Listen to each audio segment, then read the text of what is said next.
It's the Yolanda Neely Show.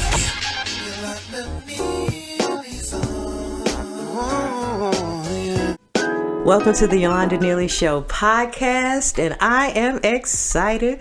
I have Dr. John Perry II in the house around the round table. How are you? I'm doing absolutely wonderful, and I love how you say my name. Really? Yeah, I need you to announce me everywhere. I'm available. If it's another job or a side hustle, I'm available. I heard that. I keep that in mind. But exciting news happening.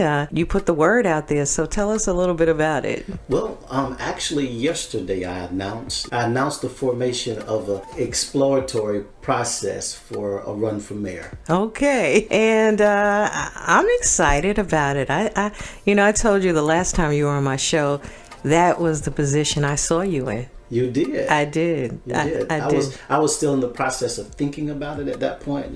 Did I actually want to run for mayor, or did I want to just run for commissioner? Mm-hmm. Had some people who had come to me and said, "Hey, we really would like for you to consider running for mayor." Mm-hmm. So I was thinking through the process, how feasible it would be. Right. Yeah. So let me ask you: has this been a dream or a desire to enter into politics? Actually, no. I was really perfectly content being a pastor. Okay. And that's kind of how I saw my life unfolding and carrying out to my last breath. Mm-hmm. But one of the things that, as a pastor, I'm very passionate about is trying to push my people to live a life that impacts change within the world. And unfortunately, I don't have people aspiring to become the senator, House of Representatives, mayors, and things of that sort. Mm-hmm. And so I began to feel this burden for our community, because our community needed leaders to help foster the change that we're so in desperate need of. And so I felt that, in this season, God was telling me to step out. Mm-hmm. Don't just preach a message of impacting change, but example it. That's the area of need that I think our community has right now, that I uniquely have the ability to help fulfill. Well, last year you started by running for a commission seat. Absolutely. That you lost by very, very few votes, because our community, how can I put this? They don't participate like they should. Unfortunately. In the voting system. Yeah, we fell short by 12 votes. I was teasing with someone. I said that year I ran a poor man's campaign. Okay.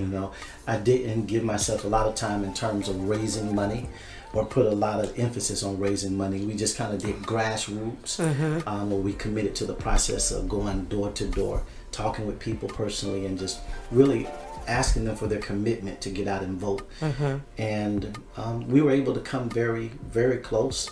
And this time, there's some lessons that we've learned from that process that I believe it helps to better position us to get a win this time. This community has been through some turmoil, especially since Ahmaud Arbery's death. Right. Do you think that even gave you more of a passion to, because you were really kind of out there as one of the leaders, along with some very wonderful people behind the scenes, and you were more of the forefront, representing on, cable news stations and all of that. Did that even give you more of a passion to enlighten you to, like, you know what, this community really, really needs a good leader?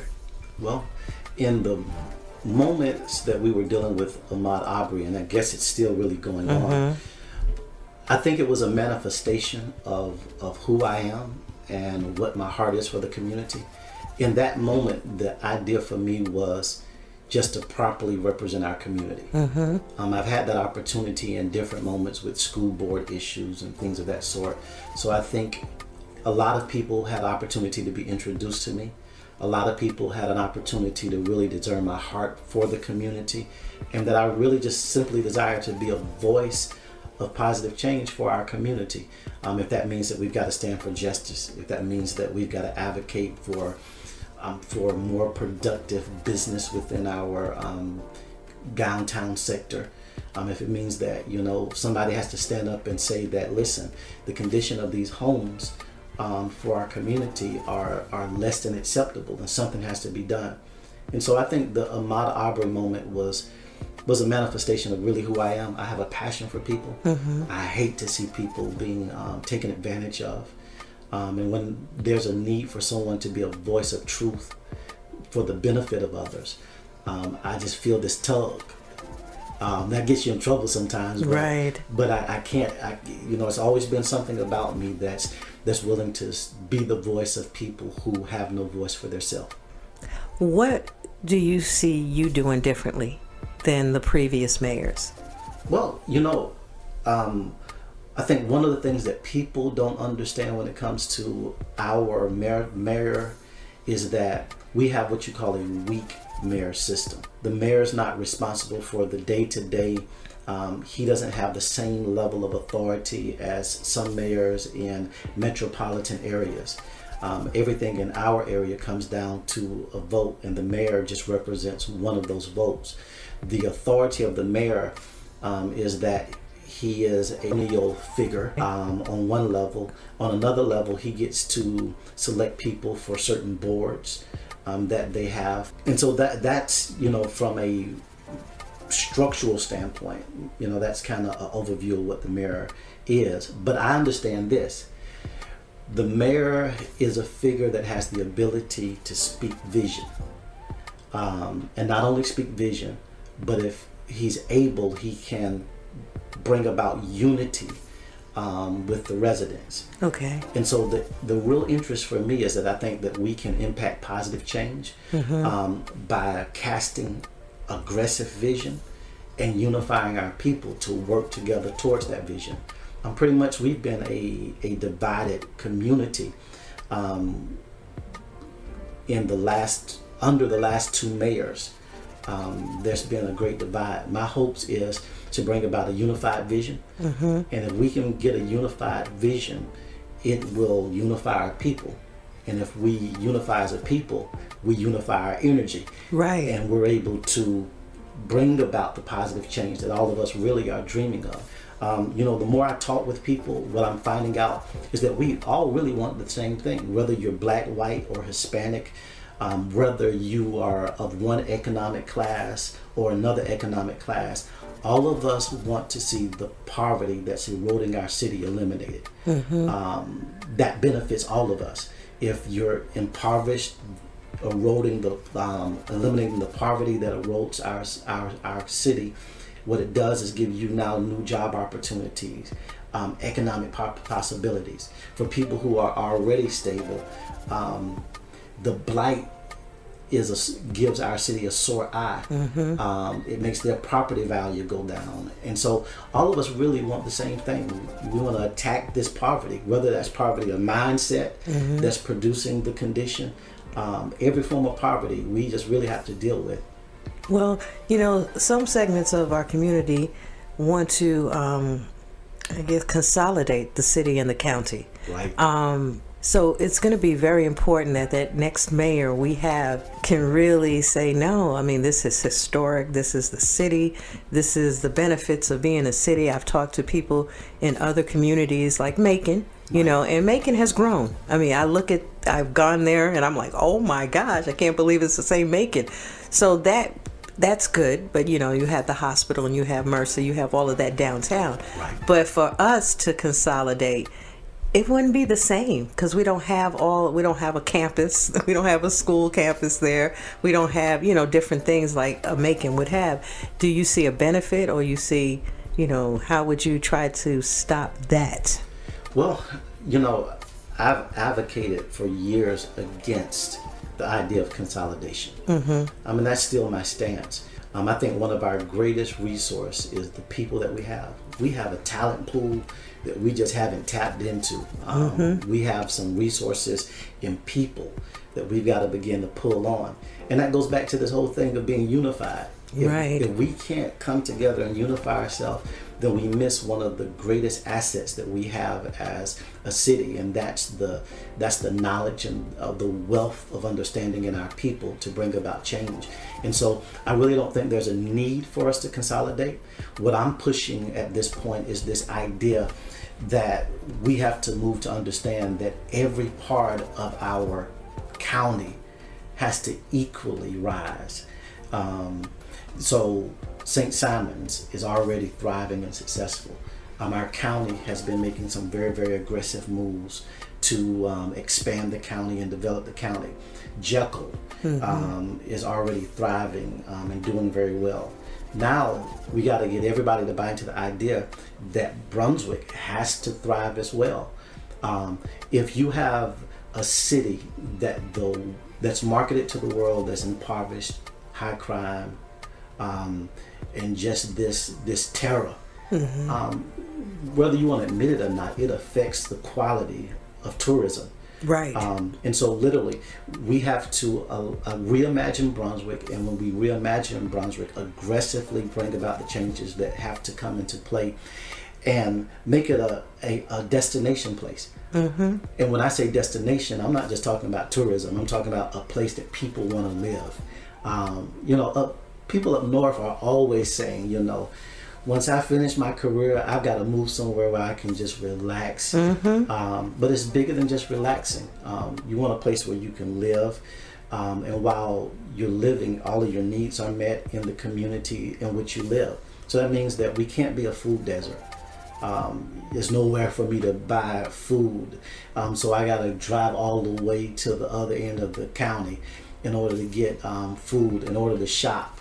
Those things aren't attractive. Most people are looking for something to do. They want some type of nightlife, some type of entertainment. Whether you're younger and you go to clubs, or whether you're someone who believes in orchestras, you have to have something there that meets the social needs of the people. And so we have a lot of possibilities. And when we can get everyone to buy into the idea that our whole county, that it's time for our whole county to thrive, then I believe they'll understand it's not a need to consolidate. We just have to allow everyone to rise and achieve the goal of being a great area equally. Absolutely. I mean, you look at a downtown, I lived in Savannah for 7 years, and you go downtown Savannah and you see so much that's happening. Of course, I've seen it grow. Right. When I first got there, you had all those abandoned houses, and of course with SCAD coming down there, and they just really built it up. And my boy is now the mayor, Van Johnson, and just seeing how aggressive he is, and even handling the coronavirus, and fighting with the governor, making masks mandated. You have a lot that you're going to have to, it's just saying, hypothetically speaking, you become the mayor. Right. You got to start bottom up. I mean, from the ground level, because first of all, Corona has taken a lot of jobs. Right. So where do you go from there? How do you begin to, I don't want you to tell all your trade secrets at this point, but I'm sure you're going to have to run on a platform. Oh, absolutely. So what is one of the things you're going to try to do to help rebuild Brunswick, because we're hurting right now? Well, I mean, we know that we have to stabilize our economics. And so first phase has to be stabilization. After stabilization, then you have to find ways to strengthen your economic pool. And then you have to diversify. And so, you have that basic movement that we're going to have to overcome. Or we're going to have to undergo. And so, what are the different things that we do to stabilize? Of course, we've got to pump money into small businesses. Right. We have to encourage small businesses at a great level. It's got to be more than just talk. Not only encourage entrepreneurship, but we've got to begin to run a campaign. Spend your money within your city. In order for us to grow, we've got to begin to learn the value of spending our money amongst ourselves. And a lot of times we're not bold enough or courageous enough to speak that level of truth. It's not that we don't want you to go spend your money in other areas of the county, but we need for you to take on a mindset that I spend home first. Right. And then when there is no option within, then I take money into the county. And then if there's no option in the county, then I take money to other cities. Right. This whole idea of like going to do all of your back to school shopping in another town, we've got to begin to educate our people on the value of circulating your money, first of all in your city, then in your county, and then abroad.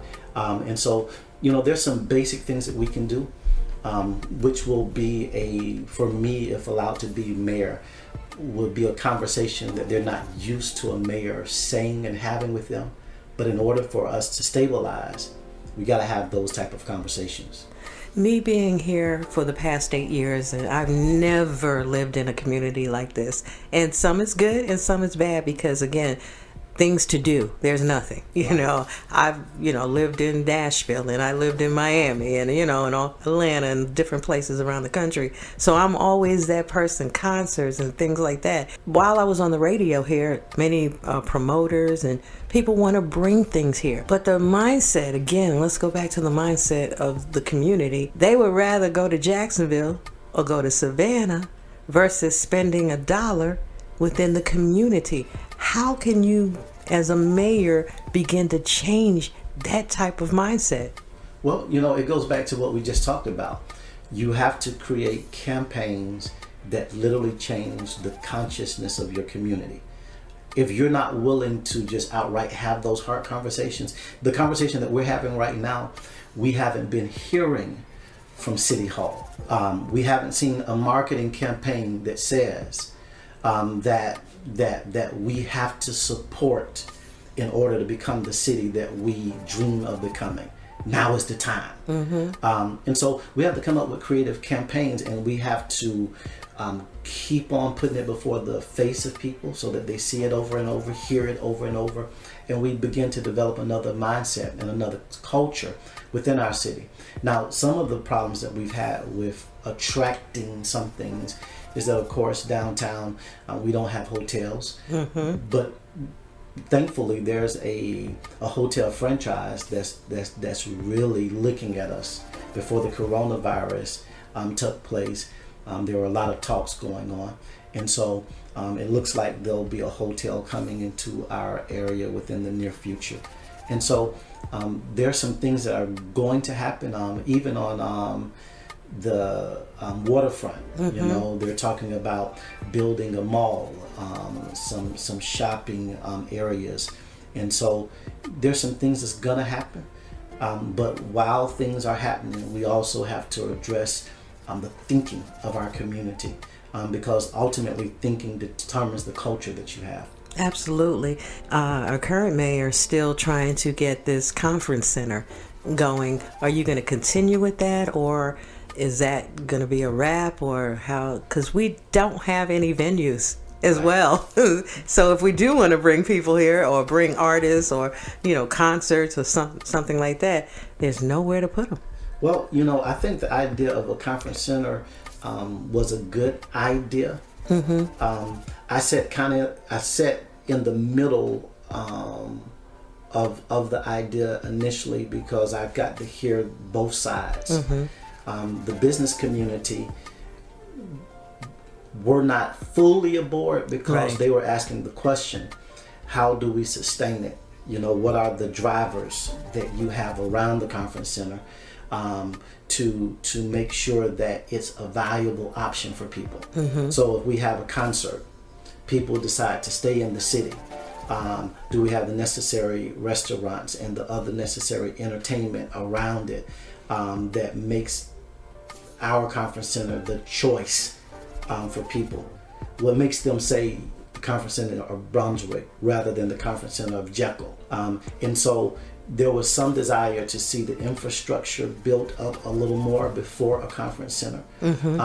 But I believe a conference center absolutely will work and is absolutely needed. Absolutely. Because they're wrestling with that idea of a hotel, Of course, there will be some space that's available within a hotel that can meet some of our need while we're getting to the point of building up a conference center. But I think right now the whole idea is more strategy. You know, how do we systematically go about putting these pieces in places so that we have the systematic flow that makes sense for aggressive forward movement. Again, you see other communities just growing and blossoming, and we have all these old dilapidated houses. Nobody's living in them. You know, all these buildings that could really be either renovated or torn down, and things could really be a possibility. Jobs could be in place. Again, I think that the people, so they can really see the vision.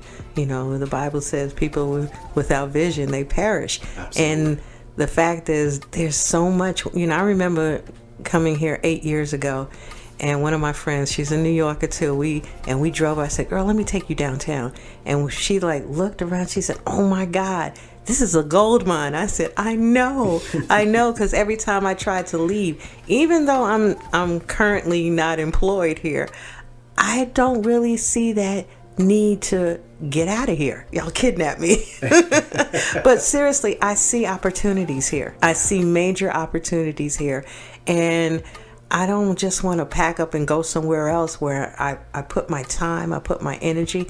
And I love this community. Absolutely. I love this community. It's crazy. I know people, my friends can't believe it. They're like, well, you like Brunswick? I said, I do. Yes. I love the people. And I see the people living in a much better place than they see themselves. And I don't know how to really, I don't know how to help. At one point I had a voice, and you know, I still have a voice. Right. And guys, you still using my voice, but you know, I see it. So how do you convey that to the people here?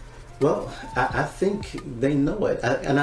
For anyone who doesn't know it, I think God has put in place key people who are willing to communicate it. Commissioner Felicia Harris, one of the things that she says all the time, if this place wasn't a place that held great value, why would they want it? And she, you know, she has moments where she says that, and she conveys that message.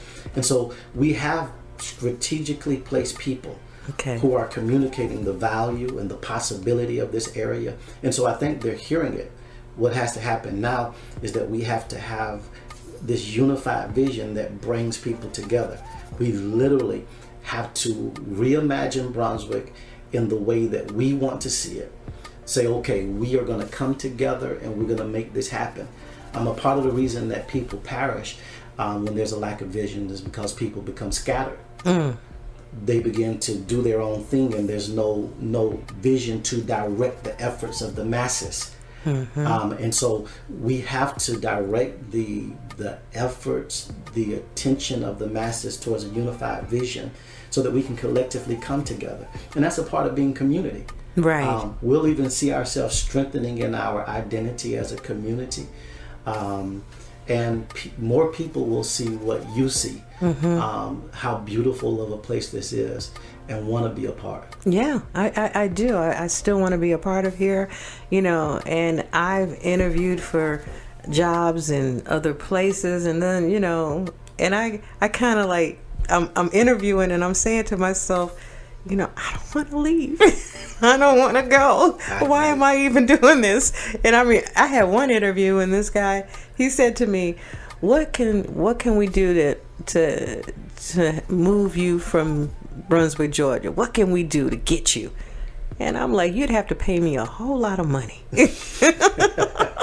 I was being very transparent.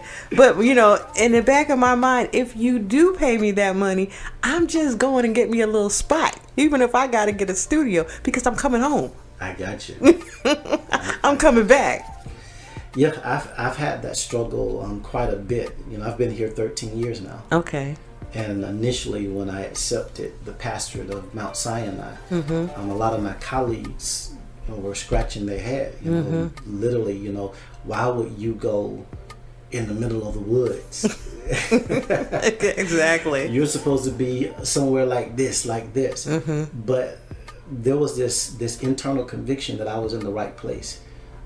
Literally, I pastor a moderate church, a small church, but it's filled with great leaders. You know, I have one family where the wife was a former school superintendent in McIntosh, and then the husband was a principal, a counselor, teacher. I have former president of the longshoremen, former supervisor at the pulp mill. You know, I'm surrounded by a pool of leadership that really I've been able to glean from. They've respected me as a pastor who has the ability to teach the Word of God and who's very passionate. But I've seen their leadership skill at work. And it's been a unique partnership because as I've developed them in their knowledge of Scripture and the will of God, they uniquely developed and helped to polish my leadership skills at a whole nother level.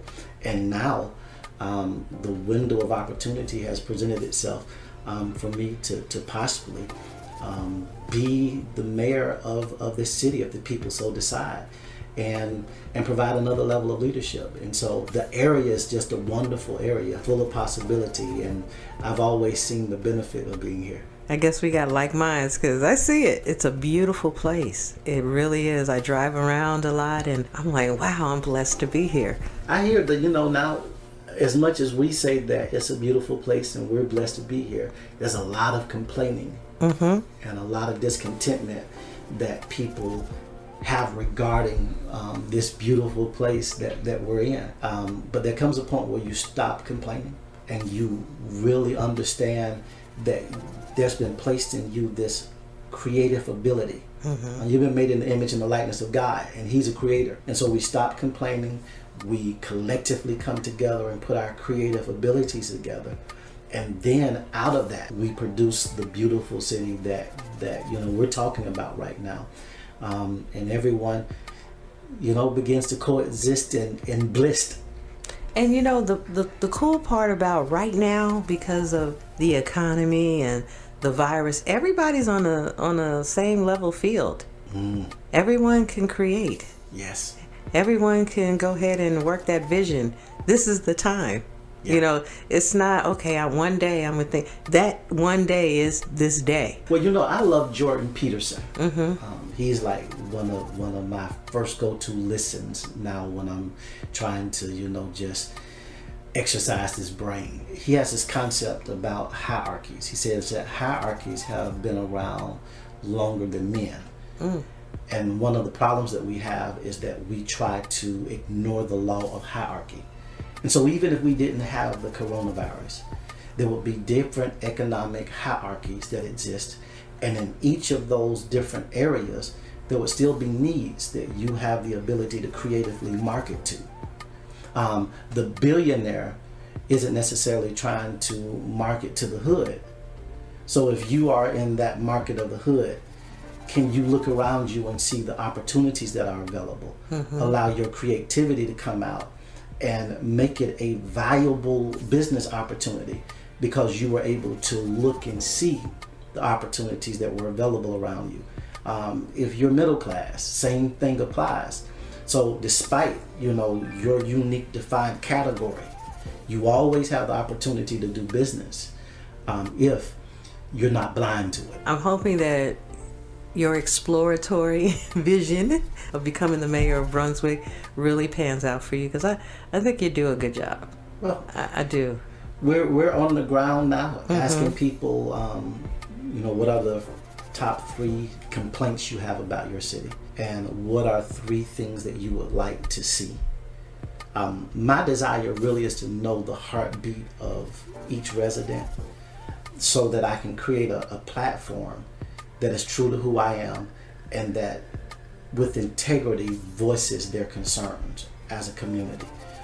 Because again, you know, when we are elected, we're elected to represent the people, and I think a lot of times our elected officials, politicians, they forget that. They get in office and they sit around and think what they think is best, or they give their vote over for a future favor. And we, the people, are left from being properly represented. And so Right. what I'm hoping through this exploratory process is to really prove to people that I care about what you care about, and it's my heart's desire to properly represent you once elected as the mayor.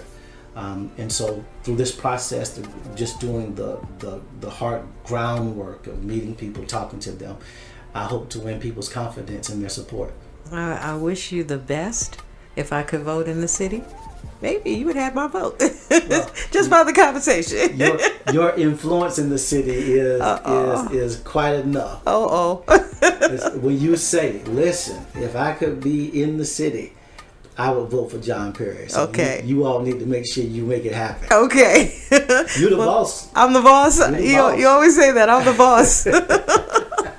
Hey, that's right. I'm the boss. I like that. No, but seriously, I just think that I like your vision. I saw the video, and I said, wow, that next level. Like, sometimes it used to scare me because when I came here, I'm like, okay, it's not that you call it dumbing down. I just didn't want to be too above. I didn't want to, okay, am I thinking too highly? But this is who I am. Right. This is how I was raised. I mean, I'm from New York. I saw possibilities. My ex-coworker used to call me Hustle Simmons. Wow. Yeah, I grew up around the corner from Russell Simmons. So yeah, we have that mindset. You see opportunities. You make opportunities work.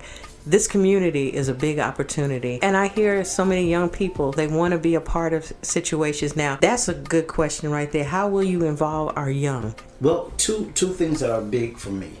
The idea of student learning and living in the downtown area is a wonderful possibility. Through a partnership with the college, I believe that we can create living space and possibly even learning space, whereby the higher education is expanded into downtown. The possibilities of that is absolutely wonderful, and so that's one area. But then we gave over our park and recreations to the county for management, and now we're about to re-inherit our parks and recreations, and so we have the opportunity to tailor make our programming at these parks and recreations to meet the need of our local residents in the city. One of the things that we've been seeing is that, especially like with Howard Kaufman Park, it's been getting a lot of activity, but that activity hasn't necessarily been the youth from Brunswick, Georgia.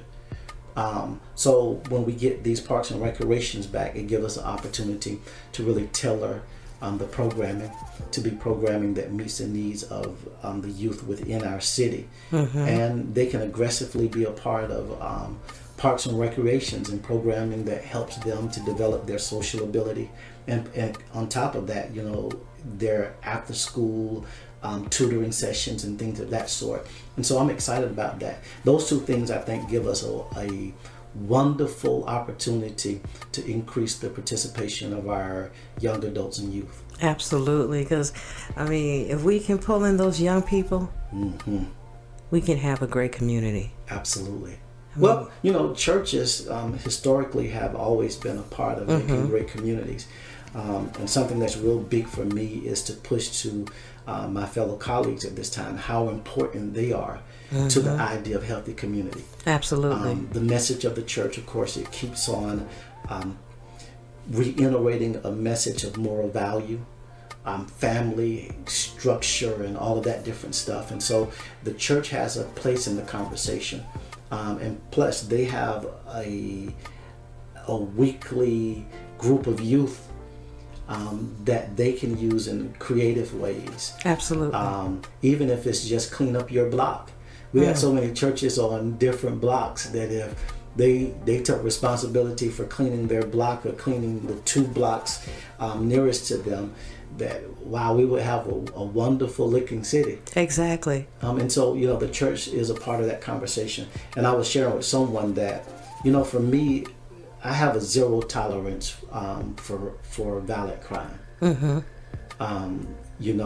Our local police department, in terms of Brunswick Police Department, they've been doing a good job at, reducing crime over the years.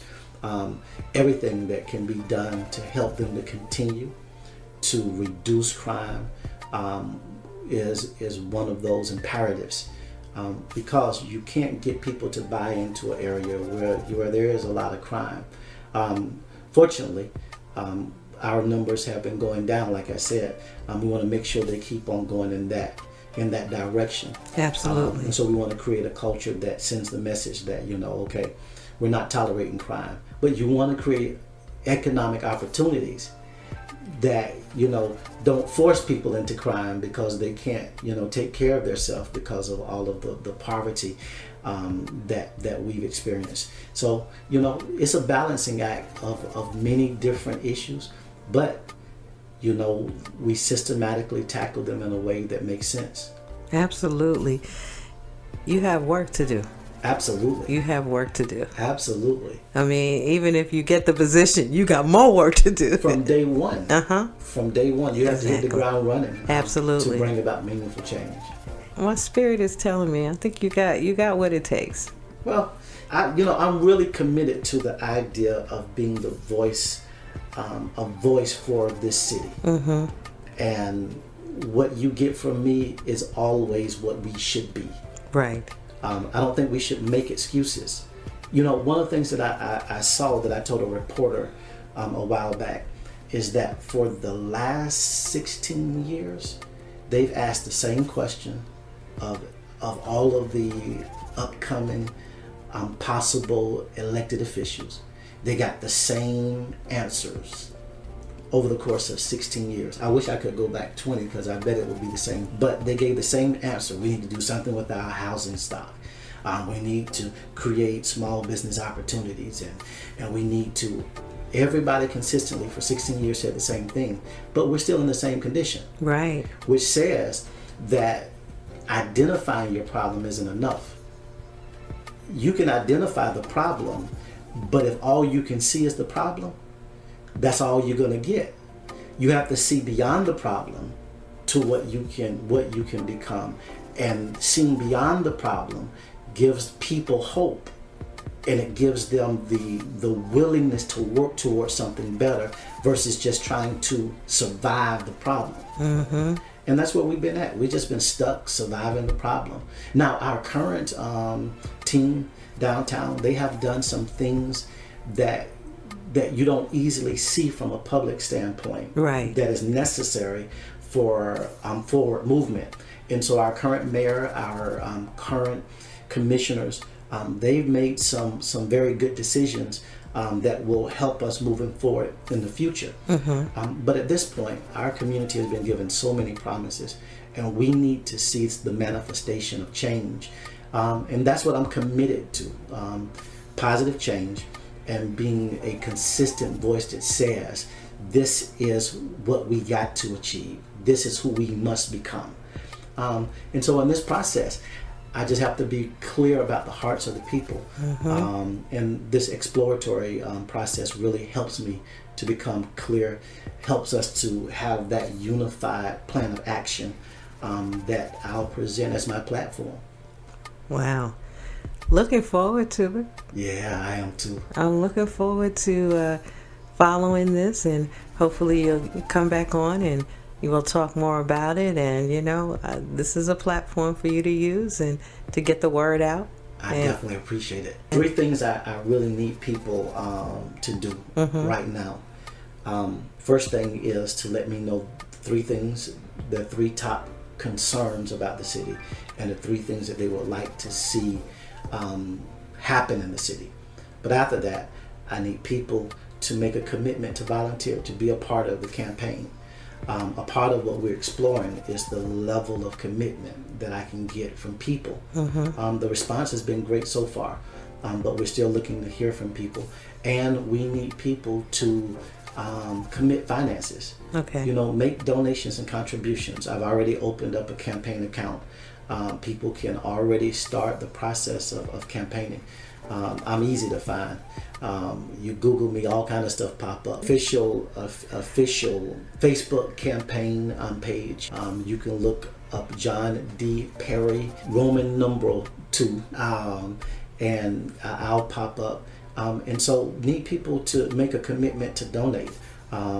We need money to run a successful campaign. With this COVID environment, we're gonna have to send out mail outs like never before. You know, if I come knocking at your door and you look through the peephole, you're liable to shout through the door, what you want? Exactly. You're not bringing that COVID around here. Can't blame folks right now because folks are dropping. You know, it's scary. It's scary for a lot of folks. So I understand that part. And hopefully the mail will still be working because we're having anyway, that's a whole other thing right there. We just need folks to vote. Absolutely. Register to vote and vote. And speaking of which, today is primary. Absolutely. Runoff. And I'm encouraging everyone, when we wrap this up, I'm going right on over and cast my vote. Absolutely. You know, because it's important. It's important. And it's important if you want to see change in the city of Brunswick. This is the time for everybody to put their thinking caps on. And, you know, it's good that you took a leap out there. Well, you know, that leap out there. You got to have people who care. I had the opportunity to talk with one of the candidates, Julie Jordan. And after talking with Julie Jordan, I walked away telling people that my takeaway was that Julie cares. That she does. She cares. And we have to vote people into office that really care for the community. They have a heart for the community. That's the only way that you're going to get positive impact. And so I haven't been telling people who to vote for.